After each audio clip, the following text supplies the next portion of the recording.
काय सांगणार अजितदादा पवार आणि शरद पवार साहेब एकत्र येणार आहेत. तुम्हाला असं वाटतं का ते कायमचं एकत्र यावे? आम्हाला या राज्यातल्या म्हणण्यापेक्षा देशातल्या जनतेला नक्की त्याचा आनंद आहे ना. एकत्र तर आलं तर आम्हाला सगळ्यांनाच आनंद आहे. त्याबद्दल आनंद म्हणजे दुःख वाटायचं कारण काय? नक्की आनंद आहे. ठाकरे आणि पवार भाजप सोबत जाणार अशा चर्चा सध्या सुरू आहेत. मॅडम, मी खूप छोटा माणूस आहे. वरिष्ठ खूप मोठे नेते आहेत ते सगळे. त्या बाबतीत ते योग्य तो निर्णय घेतील. मॅडम, आज खरं सांगू का, मला पत्रकार तुम्हाला सगळ्यांना विनंती करायची, आज जो कार्यक्रम आहे एक वेगळा आहे. आज मॅडमचं खरंच कौतुक केलं पाहिजे की इंदिरा इन्स्टिट्यूटच्या माध्यमातून स्पोर्ट्स आज पाहतो आपण. तुम्ही सगळं पाहिलं असेल की त्यांनी चाणक्य नावाने त्यांच्या आईने ते नाव सुचवलं. त्यांनी आज इथं स्पोर्ट्स कॉम्प्लेक्स सगळ्यांसाठी विद्यार्थ्यांसाठी एक त्यांनी त्याची उभा केलेलं आहे. आणि ते पाहिल्यानंतर निश्चित प्रकारे एक पुण्यासारख्या शेजारी असणाऱ्या इथं एक विद्यार्थ्यांसाठी एक संधी आहे.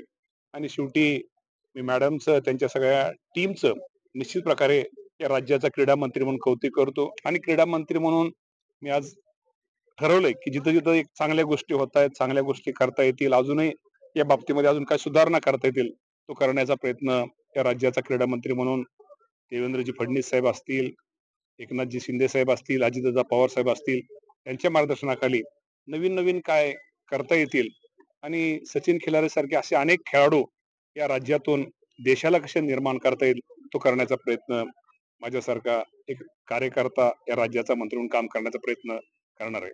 सर, खरं तर तुम्ही या ठिकाणी आलात आणि अनेक स्पोर्ट्स तुम्ही या ठिकाणी खेळलात. अजूनही तुम्हाला या स्पोर्ट्स मध्ये इंटरेस्ट आहे? अजूनही तुम्हाला असं वाटतं का तुम्ही लहान होऊन मी शेवटी कुणाला वाटतं, आज जरी प्रत्येकाचं वय जरी वाढत गेलं तर प्रत्येकाला वाटतं की लहानपण देगा देव आपण म्हणतोच. त्यामुळे हे विद्यार्थ्यांना पाहिल्यानंतर कुठेतरी अंगात आपल्या पण कुठेतरी एक प्रेरणा तयार होते, एक ऊर्जा तयार होते. खेळलं पाहिजे, फिरलं पाहिजे, वॉकिंग केली पाहिजे. शेवटी आरोग्य आपलं, शेवटी आरोग्य चांगलं तर सगळं चांगलं. त्यामुळे आज इथं पाहिल्यानंतर निश्चित प्रकारे मी पुण्यामध्ये असू द्या, गावाकडे असू द्या, मी रोज सकाळी 5 ते 6 किलोमीटर वॉकिंग करतो.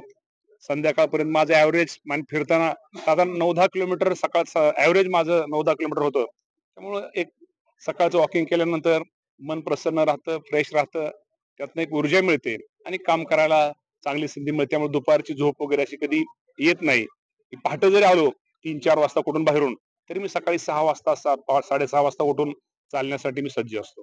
मामा, काय सांगणार तुम्ही आज मावळ तालुक्यामध्ये आला, मात्र या मावळ तालुक्यामध्ये पाहायला गेलं तर एकही असं मैदान नाहीये की एखादा देशासाठी खेळणारा खेळाडू इथं आपण त्यासाठीच मी तुम्हाला ऐका ना, खासगी आहे त्यासाठी मध्ये तुम्हाला ते सांगतो की येणाऱ्या दिवसामध्ये मावळ तालुक्यासाठी एक चांगली बातमी देण्याचा प्रयत्न आम्ही करू.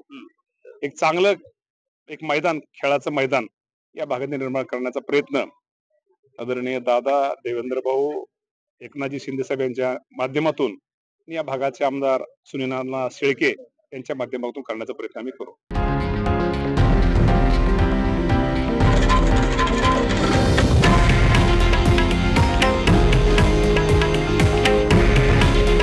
हे आहे देशातील नंबर 1 न्यूज नेटवर्क आणि आपण पाहत आहात TV9 मराठी.